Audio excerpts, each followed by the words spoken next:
My sister kicked me out into the freezing snow on Christmas Eve because my clothes were too cheap. She didn't know the box I left under her tree contained our father's secret will. The wind was howling through the streets of Denver that evening, cutting right through my worn-out winter coat. Snowflakes were heavy, sticking to my eyelashes as I stood on the pristine, polished hardwood porch of my older sister Sarah's mansion. Through the floor-to-ceiling glass windows, I could see the warm, golden light spilling out into the cold night. The smell of roasted turkey and fresh cinnamon floated through the tiny crack in the door, making my stomach ache with hunger. But Sarah didn't invite me in. Instead, she stood in the doorway, blocking the path, her eyes scanning my faded jeans and scuffed boots with absolute disgust. Sarah had always been obsessed with appearances. After she married into one of the wealthiest real estate families in the state, that obsession turned into something cruel. Her life was a carefully curated display of luxury, tailored designer coats, 3-carat diamonds, and holiday galas that made the local high society pages. To her, family wasn't about love or shared memories anymore. It was about image. And on Christmas Eve, in front of her wealthy in-laws and influential guests, I was nothing more than an embarrassment. She stepped out onto the porch, pulling the heavy oak door almost shut behind her so her guests wouldn't see me. The cold air didn't seem to bother her in her expensive cashmere sweater, or maybe her heart was just too frozen to notice it. She didn't ask how I was doing. She didn't ask about the 3-hour bus ride I took just to bring her a homemade pie, the same recipe our late father used to make for us every single winter. Instead, her voice dropped to a sharp, icy whisper. She told me I looked like a charity case. She said her mother-in-law was inside, and having someone dressed like a beggar at her dining table would ruin the entire evening. She handed me a crisp $50 bill from her designer purse, pressing it against my chest like a tip you give to a valet, and told me to take an Uber back to the bus station. I looked down at that green bill in her manicured hands, then looked into her eyes. There was no warmth left in them. No trace of the big sister who used to build snow forts with me in our backyard when we had nothing. I didn't take the money. I just looked at her, feeling a strange kind of calm settle over my freezing chest. I reached into my canvas tote bag and pulled out a small, elegantly wrapped box tied with a faded red ribbon. I told her I didn't come for her dinner or her money. I just came to leave our father's gift under the tree, just as he had asked me to do before he passed away 6 months ago. Sarah sneered, assuming it was some cheap trinket or old family photograph that she would eventually throw in the trash after the holidays. She reluctantly opened the door just enough for me to slip the box onto the very bottom branch of her massive, silver-decorated Christmas tree, right next to the designer packages from Saks Fifth Avenue. Without another word, I turned around, walked down her grand stone steps, and stepped out into the blizzard.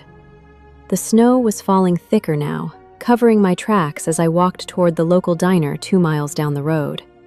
My hands were numb, and my feet were completely soaked, but as I sat in a booth with a cup of black coffee, I didn't cry.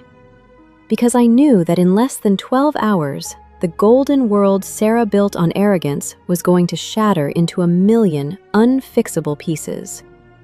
You see, Sarah believed our father died, leaving behind nothing but a mountain of debts and a tiny, run-down cabin in the mountains. When Dad got sick 2 years ago, Sarah barely visited the hospital. She was always too busy with her galas, her mountain trips, and her social climbing. I was the one who quit my job, moved into Dad's small house, slept on a cot beside his bed, and held his hand through the terrifying nights. During those final months, when the pain was bad, Dad talked a lot about the past. But more importantly, he talked about the future. He felt guilty that he hadn't been able to give us much growing up. But what Sarah never realized was that Dad was a quiet, brilliant man who spent 40 years quietly investing small amounts of money into land rights and early tech stocks that nobody paid attention to back in the 90s. 3 weeks before he passed, Dad called his longtime attorney to his bedside. He knew Sarah had changed. He saw how she treated people, how she valued money over human connection, and how she looked down on the simple life he loved. He knew that if he left her in charge of a fortune, it would destroy whatever humanity she had left. Or worse, she would use it to erase me completely from the family memory. So, Dad made a decision. Christmas morning arrived in Denver, bright and blindingly white. Inside Sarah's mansion, the grand living room was filled with the sound of laughter and unwrapping paper. Her husband was sipping mimosas, her in-laws were exchanging expensive watches, and Sarah was basking in the praise of being the perfect hostess.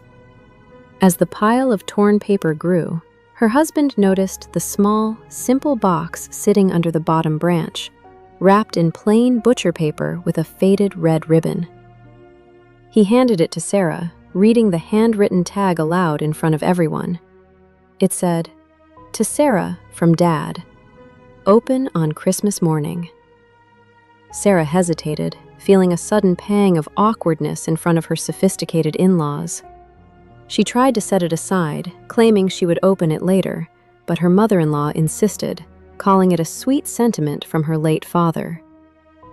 With a tight smile, Sarah used a silver ribbon cutter to slice through the tape. She pulled off the paper, expecting a dusty old ornament or a sentimental letter she could fake a tear over. But inside the box, there was no ornament. There was an official leather folder stamped with the seal of a prominent estate law firm in downtown Chicago, along with a handwritten letter on Dad's familiar yellow legal paper. Her husband leaned over her shoulder as she opened the folder. The first document visible was a certified death certificate, but right beneath it was a legal trust document dated just 10 days before our father died. Attached to the front was a bank inventory statement that listed accounts, real estate holdings, and stock portfolios valued at just over $14 million. Sarah's breath hitched. Her hands began to tremble so violently that the papers rattled in the quiet room. Her mother-in-law leaned in, surprised by the legal documents, asking if her father had left behind a small life insurance policy. But as Sarah read the words written in Dad's shaky, cursive handwriting on the yellow pad, the color drained entirely from her face. The letter began softly, recalling the Christmases when we were little, when we had no expensive gifts, but we had warmth, laughter, and respect for one another. Dad wrote about how proud he was when Sarah went off to college, but how broke his heart was to watch her turn into a person who judged human worth by the price tag on their clothes. Then came the paragraph that made Sarah's knees give out right there on the plush living room rug. Dad explained that the entire $14 million estate was placed into an irrevocable family trust. Every single dollar, the land, the investments, and the family properties were willed entirely to me, his youngest daughter, as the sole beneficiary. He hadn't left Sarah out of the will entirely, though. He named her in a special clause. Sarah was appointed as a co-trustee, but with one devastating condition. Her role was strictly administrative, meaning she was legally required to oversee the tax filings and property maintenance without receiving a single dime of compensation, while I held total power to approve or deny any financial distribution. Furthermore, Dad included a specific clause regarding the family home in the mountains. He wrote that if Sarah ever failed to treat her sister with basic dignity and kindness, or if she ever turned me away from her door, the trust explicitly granted me the legal right to revoke her access to all family assets and force a court-ordered audit of any shared family accounts she had touched since his passing. The room fell into a suffocating silence. Her husband took the papers from her trembling hands and read the legal clauses out loud, his eyes widening in complete shock. Her mother-in-law looked at Sarah not with admiration, but with deep disdain. realizing that the woman who bragged about her family's prestige had just been exposed by her own father's final words. Sarah sat on the floor among the mountain of expensive wrapping paper, holding that yellow piece of paper, completely crushed by the weight of her own cruelty.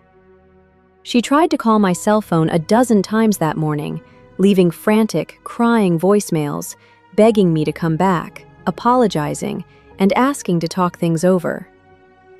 But as I sat in the warmth of my small apartment back home, watching the snow fall outside my window with a warm mug of cocoa in my hands, I didn't answer.